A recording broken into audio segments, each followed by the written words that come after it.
राम हरे हरे हरि ओम।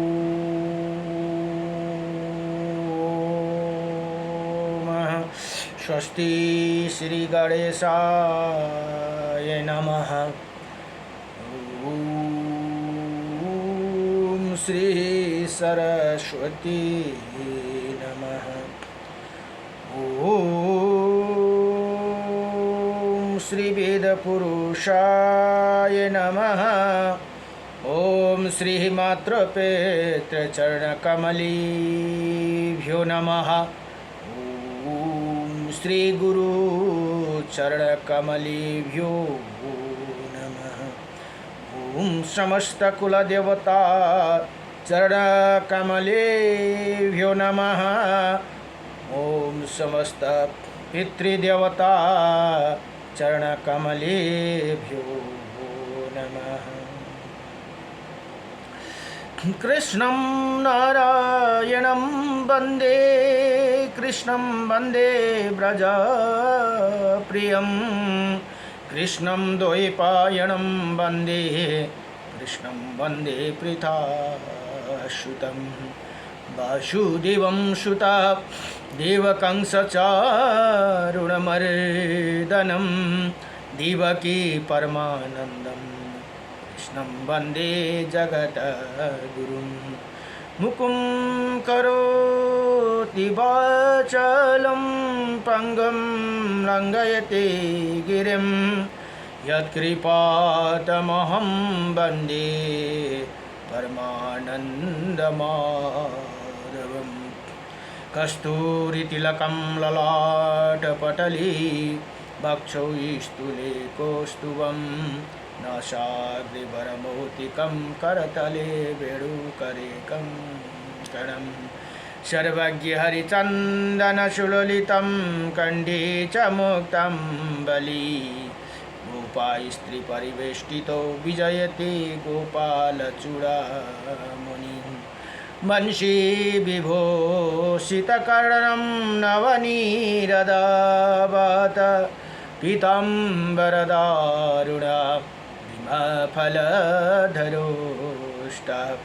पूर्णेन्द्रसुन्दरमुखा रवीन्द्रनेत्रात् कृष्णात् परं किमपि ततो अहं न जाने। सच्चिदानन्दरूपायं विश्वोत्पत्यादिहेतवे त्रयपत्रय विनाशायं श्रीकृष्णाय नमः। ॐ कृष्णाय वासुदेवाय हरये परमात्मने प्रणतक्लेशनाशाय गोविन्दाय नमो नमः। जय जय श्री राधे जय जय श्री राधे मेरी स्वामिनी मैं राधे जो की दास। जन्म जन्म दीजियो मोहे श्री चरण कुमार। जन्म जन्म दीजियो मोहे श्री वृंदावन को वास। जय जय राधारमण हरि जय जय नवाला किशोर जय जय गोपी चितचोर प्रभु जय जय माखन चोर। जन्म जन्म दीजियो मोहे श्री चरण कुवास। जन्म जन्म दीजियो मोहे श्री वृंदावन कुवास। नारायणं नमस्कृत्यं नरं चैव नरोत्तमं देवीं सरस्वतीं व्यासं ततो जयमुदीरयेत्। श्री परमात्मने नमः। ओम गुरुर्ब्रह्मा गुरुर्विष्णु गुरुदेव महेश्वरः गुरुर्साक्षात् परं ब्रह्म तस्मै श्री गुरुदेव नमः। अखण्डमण्डलकारकं व्याप्तेनं चराचरं तत्पदं दर्शितं येन तस्मै श्री गुरुदेव नमः। श्री गुरुदेव कृपानिधि स्वामी शरणागत छौं भूकावी पायूं आश्रय चरण कमलमा मन यो न फसोस भवदल दलमा राजी सीताको नाता मन भावन प्रणमिताको पता अति पावन दिनु भो गुरुले आज चिनाई कसरी तिरौलायो रेनला मन मार्दम विषय चितायूं कति कति जन्म यसै बितायूं रजीको करुणा भएछ मिल्यो हजुरको कृपा प्रसाद श्री गुरुदेव कृपा निधि स्वामी शरणगत छौ प्रभु कहामी गुरुको करुणा नभएसम्म भवसागर यो तर्न सकिन्न निजी जान जानी दया मो पाऊँ कृष्ण भजनमा रम्न म पाऊँ आशीष पाऊँ स्नेह म पाऊँ नित्य चरणको दर्शन पाऊँ वचन अमृत त्यो सदा म पाऊँ जन्म जन्मको कृपा म पाऊँ जन्म जन्मको कृपा म पाऊँ श्री गुरुदेव कृपा निधि स्वामी शरणागत छौ प्रभु कहामी ओम नमो भगवते वासुदेवाय नमः र यो एउटा स्तोत्र बलिमा महत्त्वपूर्ण स्तोत्र छन् जुन श्री विष्णु अष्टविंशति नामम स्तोत्रम भनेर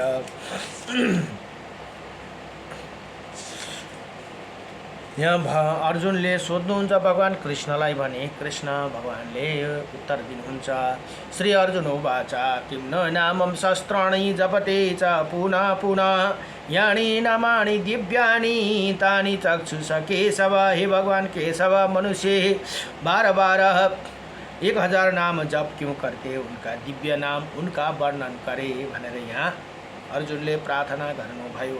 अब भगवान भन्नुहुन्छ श्री भगवानो वाच मत्सं कुर्मं वरां च वामनं च जनार्दनं गोविन्दं पुण्डरीकाक्षं माधवं मधुसूदनं पद्मनाभं शास्त्राक्षं वनमाली हलायुधं गोवर्धनं हरिकेशव वैकुण्ठं पुरुषोत्तमं विश्वरूपं वासुदेवं रामनारायणं हरिं दामोदरं श्रीराम च वेदंगं गणरोध्वजम् अनंत कृष्ण गोपालं जपते नास्ति पातकं गावं कोटिप्रदनस्यम् अश्वमेधस्य च कन्यादानं शास्त्रणं फलं प्राप्नोति मानव अमावास्याय पूर्णिमास्यम् एकादशं तथैव च संध्याकाले स्मरे नित्यं प्रातःकाले तथैव च मध्याह्ने च जपे नित्यं सर्वै पाप प्रमोचति इति श्रीकृष्ण अर्जुन संवादे श्री विष्णु अष्टविंशति नामम स्तोत्रम सम्पूर्णम। यहाँ भगवान भन्नुहुन्छ हे अर्जुन यी नाम जप गर्ने पुरुषका भित्र पाप नै रहते उसले 1 करोड गौदान गरेको भने 100 अश्वमेध यज्ञ र 1000 कन्यादान गरेको फल प्राप्त गर्दछन्। औँसीमा पूर्णिमा तथा एकादशी तिथिको नमा प्रतिदिन बिहान बेलुका दिउँसो यिन तीनै समयमा यो नाम स्मरणपूर्वक जप गर्यो भने सम्पूर्ण पापदेखि मुक्ति हुन्छन् भनेर यहाँ भगवान कृष्ण अर्जुनलाई बताउनुहुन्छ। नमो भगवते वासुदेवाय नारायणं परं ब्रह्म नारायणं परं तप नारायणं परं देव सर्वनारायणं सदा रामाय रामभद्राय श्रीरामचन्द्राय वेदसे श्रीरघुनाथाय नाथाय सीताय पतये नमः।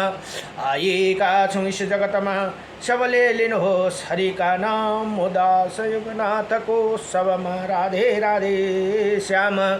जय जय लक्ष्मी नारायण भगवान को उमा महेश्वर भगवान को रामचंद्र भगवान को जय जय श्री राधारमण भगवान को जय राधे। श्री ब्रह्मा पुराण अध्ययन हुँदैछन्। ब्रह्मा पुराणको आज 54 अध्यायमा 54 अध्यायमा श्री रामतीर्थको महिमा भनेर यहाँ बडो दिव्यसँगले बताउनुहुन्छ। र आज वामन भगवान जसले बलिराजलाई कृपा गर्नुभयो र बलिराजाको पातलमा गएर बलिराजाको दरवाजामा बस्नुभएको छ। अहिले पनि भगवानको पाले भएर उहाँको जन्मदिन आज है, आज वामन द्वादशी भनेर भनिन्दछ।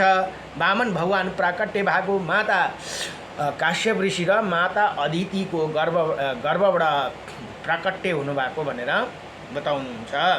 भगवान आउनुभयो, त्यहाँदेखि तपाईँको अंशबाट तपाईँ जस्तै पुत्र चाहियो भनेर वरदान माग्नु भएको थियो माता अदितिले, र भगवान माता अदितिको गर्भबाट प्राकट्य हुनुभएको भनेर कथा आउँदछ।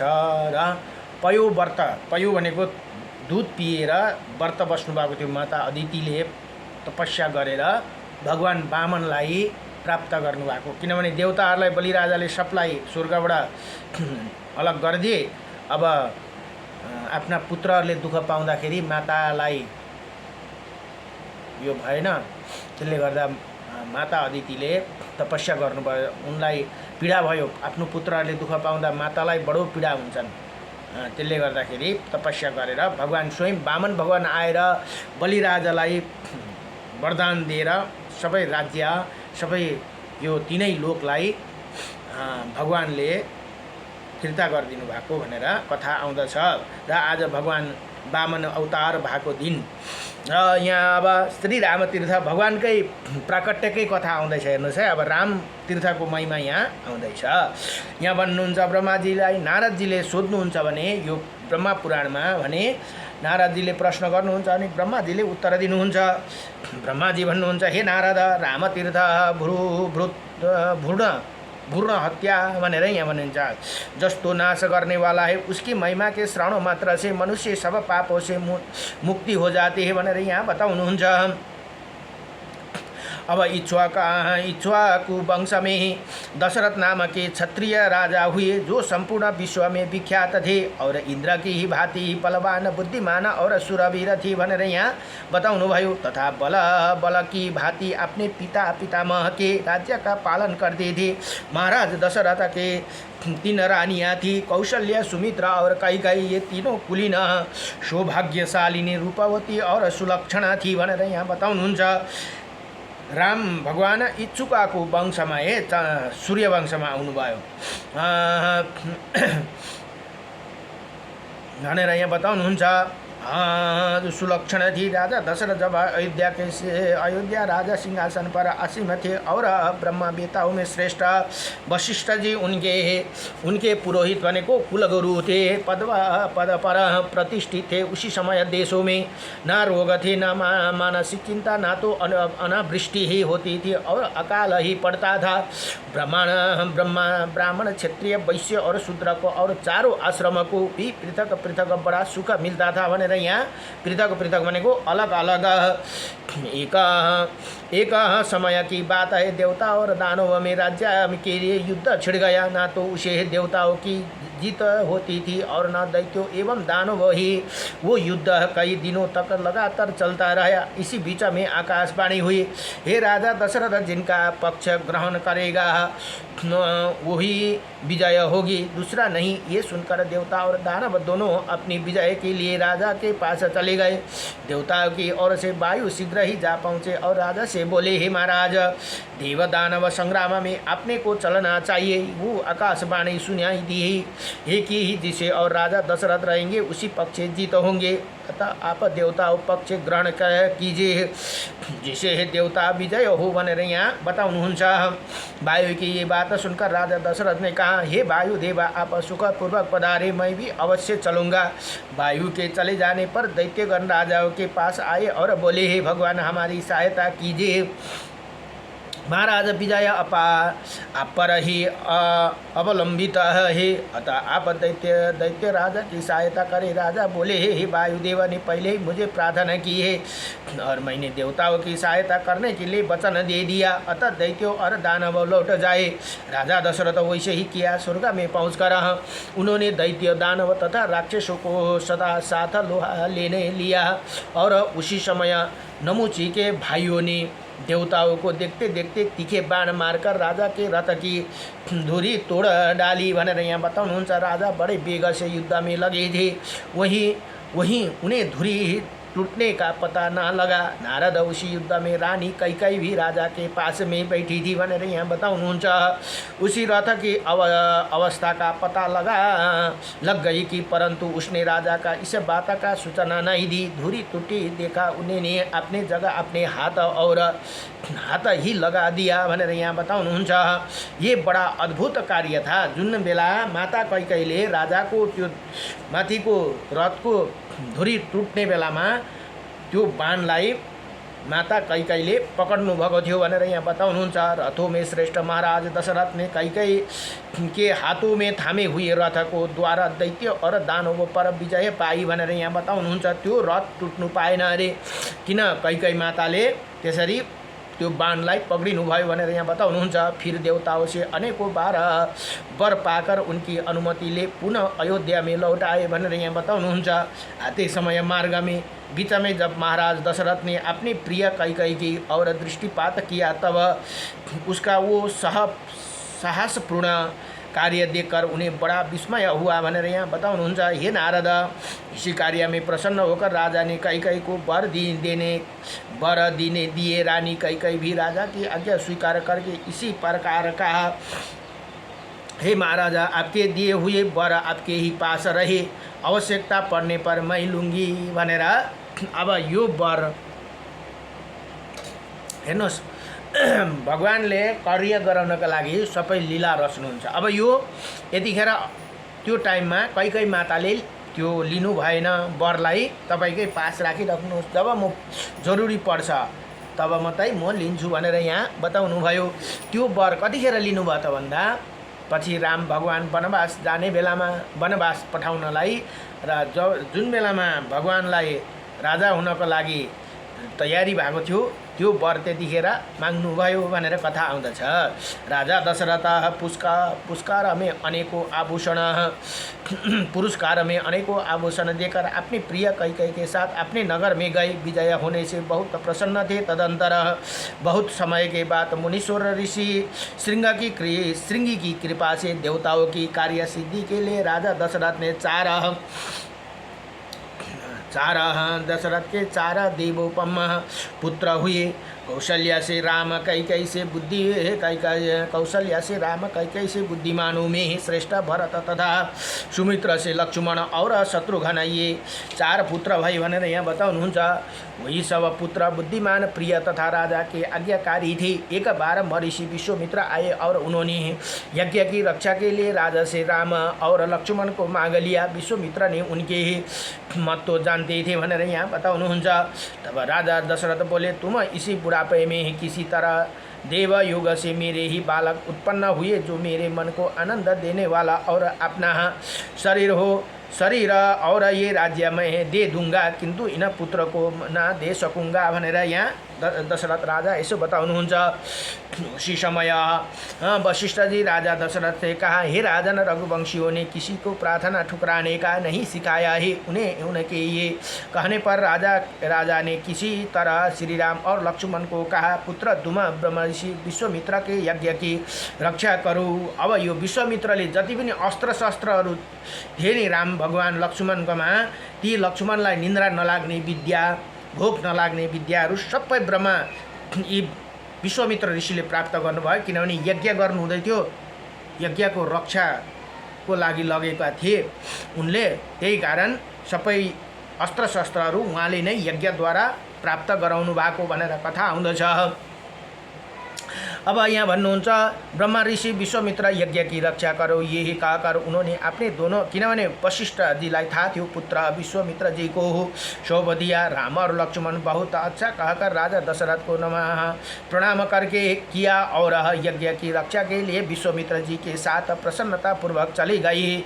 तब महर्षि विश्वामित्र ने उन्हें दोनों भाइयों का महेश्वरी महाविद्या धनुर्वेद, यहाँ अहिले मैले भने कुरा यहाँ आइहाल्यो, महेश्वरी महाविद्या धनुर्वेद धनुर्विद्या, शास्त्र विद्या, अस्त्र विद्या, लोक विद्या, रथ विद्या, गजा विद्या, अश्व विद्या, गदा विद्या तथा मंत्र द्वारा अस्त्रों का आवाहन और विसर्जन की शिक्षा दी भनेर यहाँ बताउनुहुन्छ। इसी प्रकार संपूर्ण विद्या का प्राप्त कर श्री राम और लक्ष्मण वनवासियों का हित करने के लिए वन में ताड़का को मार डाले और हाथों में धनुष लेकर यज्ञ की रक्षा करने लगी। तत्पश्चात महायज्ञ पूर्ण होने पर मुनिवर विश्वामित्र दोनों राजकुमारों के साथ लिए जनक से मिलने गए। अब जनक राजाले निमन्त्रण गर्नुभएको थियो कि मेरो घरमा धनु यज्ञ हुँदैछ भनेर बताउनु भएको थियो। वही लक्ष्मण सहित श्री राम राजाओं के मंडलियों में अपने गुरु से सीखे हुई अद्भुत धनुर्विद्या का परिचय दिया भनेर यहाँ बताउनुहुन्छ।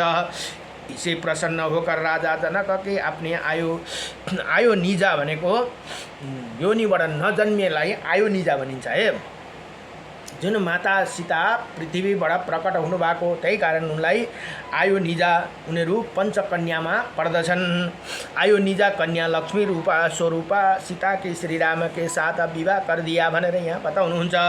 इसी प्रकार लक्ष्मण भरत और शत्रुघ्न में विवाह भी राजा जनक ही घर में हुआ। तदंतर दीर्घकाल व्यतीत होने पर राजा दशरथ समस्त प्रजा और गुरु की अनुमति से श्री राम को राज्य देने लगे। उसी समय मंथरा रूपी दुर्देवश प्रेरित होकर रानी कैकेयी ने ईर्षा से व्याकुल हो उठी। उसने श्री राम के राज्य अभिषेक के विघ्न डाला और उन्हें वनवास भेजने के लिए कहा। साथ ही उन्हें वही राज्य भरत के लिए मांगा, परंतु राजा ने स्वीकार नहीं किया। पिता के सत्य की रक्षा के लिए श्री राम स्वयं ही घोर जंगल में वन में चले गए। सीता और लक्ष्मण भी उन्हें साथ दिया।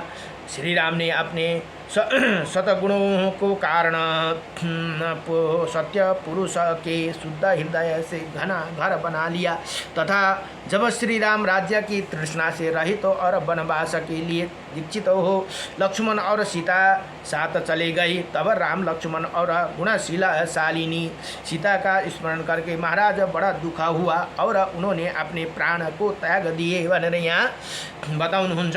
इधर श्री रामचंद्र जी चलते चलते चित्रकूट में आए। वहीं उन्होंने 3 वर्ष व्यतीत किए।